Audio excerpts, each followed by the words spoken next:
I already posted once today, and with her schedule being thrown out the window, I thought I'd be off the hook for the rest of the day. But surprisingly, here she is with another vlog. This one opens with nature itself attempting to wipe the slate clean, but sparing Amberlynn Reid.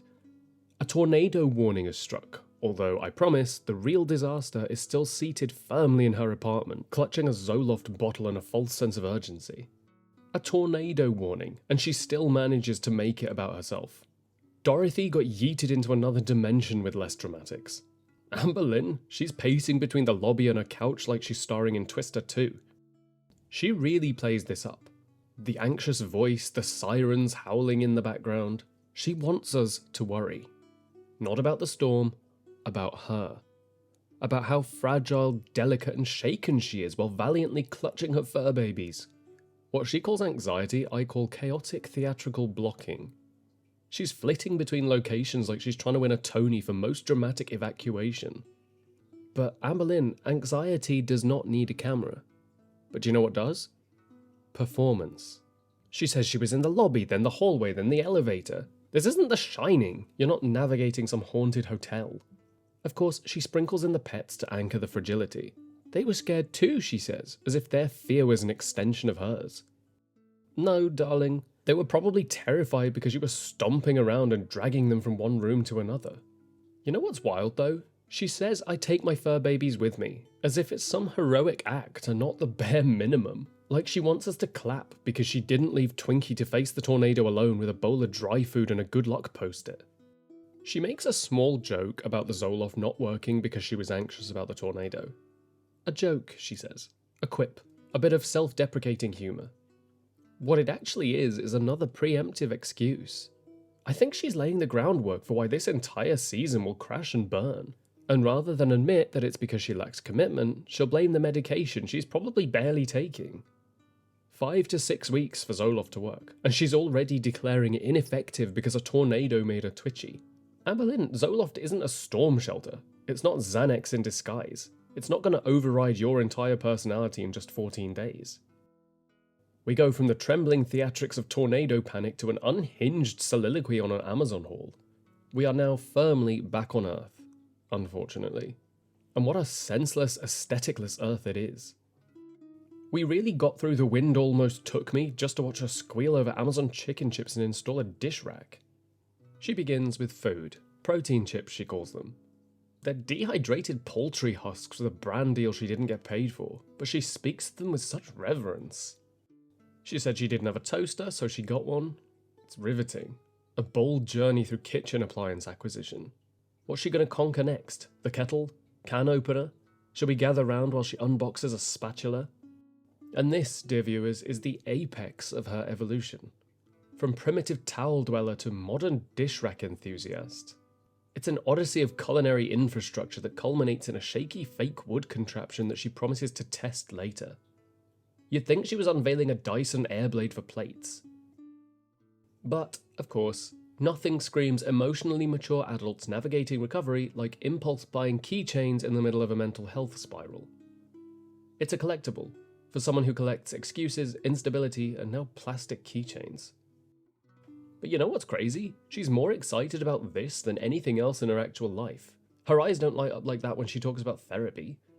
But it's fine. We all have our little hobbies and things we collect that don't necessarily make sense to a lot of other people. For example, I may or may not collect the 90s Goosebumps books, and if anyone has any, please let me know because I'm missing some. But anyway, we then get 2 full minutes of dish rack commentary. There are people out there curing diseases, and she's babbling about spatial efficiency on her island countertop like she's the Marie Kondo of moist forks.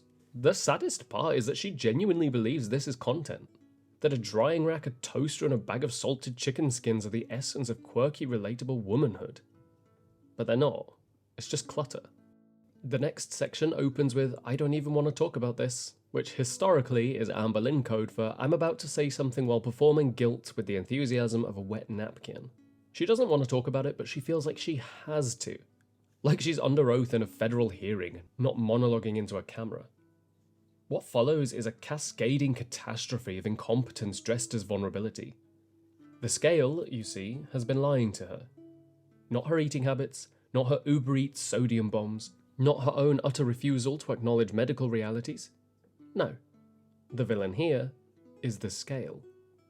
Apparently it fell months ago and she just decided it still worked. It's like crashing your car into a wall and saying, well, the music still plays, so I guess the airbags are still fine.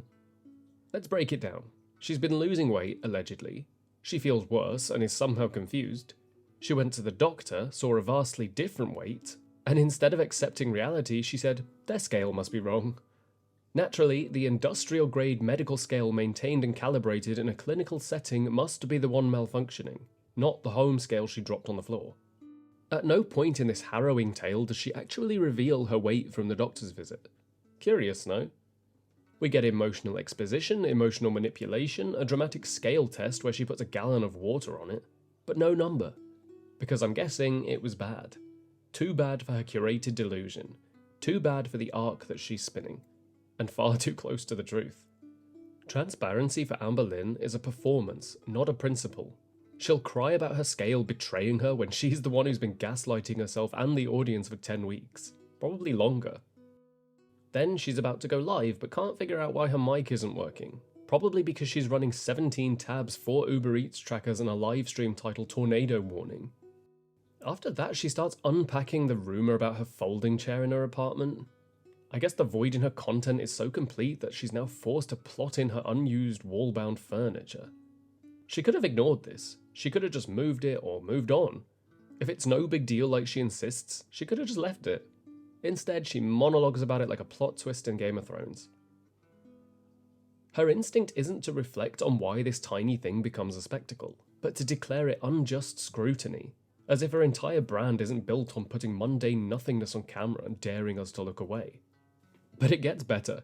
In the live stream, someone sent her $70 just to call her a cow. And she was confused by it. Last week they were flirting with her, this week they're roasting her. This is the price of monetizing your stagnation. People aren't supporting you. They're buying front row seats to the circus. She claims that she loves her live streams and the little community that she's built. What she loves is the illusion of control. In the live stream, she can ignore questions, block the dissent, and sell her vulnerability for $8.99 a month. Or is it more now? But behind all the curated chaos, the real takeaway is this. A woman in her 30s just dedicated separate segments of a vlog to chicken chips, a chair that no one cares about, and editing footage of herself doing nothing. Next thing, she's digging the printer out of a cabinet like it's the Ark of the Covenant, and all because she has paperwork. Why? Because the doctor's checking her for autoimmune disorders. I'm guessing this is going to be the new scapegoat. A built-in excuse generator disguised as a diagnosis. Convenient, isn't it? When the scale lies, it's the thyroid. When the thyroid acts up, it's the autoimmune disorder. When the world sees through her, we're just not understanding her struggle. And then we pivot straight into a lecture about Lego. Because nothing says serious health concerns like following up with, I'm in my couple of minutes a day Lego era. What era is this? Irrelevance? The content strategy here is the equivalent of shoving random puzzle pieces into a blender and hoping it works. Medical drama, plastic bricks. But, and I thought I was done with this, we get to see the TikTok again. I begged the gods to deliver me from that bra. I saw it this morning, I had closure, I burned the sage, and now we're behind the scenes like a horror movie. The torn bra tapes. I'm not going to overlook the contradiction. I was in a depressive episode, I wasn't feeling great. But now she's arching her back in stretchy fabric for likes from strangers on TikTok while telling us she's just being carefree. No, this isn't confidence. This is calculated desperation sanitized to go viral. What she wants is to weaponize vulnerability. Yes, I'm mentally unwell, but look at me being sexy and silly and brave. It's manipulative. It's pitiful theatre dressed as empowerment. It's just a desperate attempt to shape a narrative where she's both the victim and the vixen, the sick girl and the starlet. But beneath it all, she's just Amberlynn, alone with a printer, her Lego graveyard, and a TikTok thirst trap that no one wants. She goes on a lecture about sink water or tap water, she can't decide which, and the entire segment's just a masterclass in manufactured purity. I clean my water bottle every day, she says. Of course you do. And then, as if summoned by the spirit of inauthenticity, we leap into oracle cards. Unleash your inner unicorn, she says. Amberlynn, your inner unicorn has hoof rot, and it hasn't galloped in years. That beast is wheezing under the weight of 600 pounds of denial. This isn't magical girl energy. This is Hot Topic clearance bin meets Gaslight Hour. The grand finale is comment roulette. Someone says, photo shoot in panties? She replies as if it's empowerment and not a cry for help. Someone else comments on her sock accounts, and she mocks our critical thinking. Amberlynn, you probably think your limbs grow back if you believe hard enough. Do not play Intelligence Olympics with the people in your comment section, because you won't win. She says that if we knew that 99.99% of the rumours were untrue, we would pass out. No, I don't think we would. We'd probably yawn, maybe sip our tea, maybe marvel at the sheer density of her delusion. You want to know what would make me pass out, Amber? The day you admit the scale was right, that water isn't magical, and that your unicorn is dead. This is not a vlog. It's just a delusion mixtape. 1 part hydration fetish, 1 part mystical distraction, and 10 parts insecurity dressed in positivity quotes. Amber, your life is not a sexy Netflix series. It's a broken scale and a bottle of sink water. Sit down.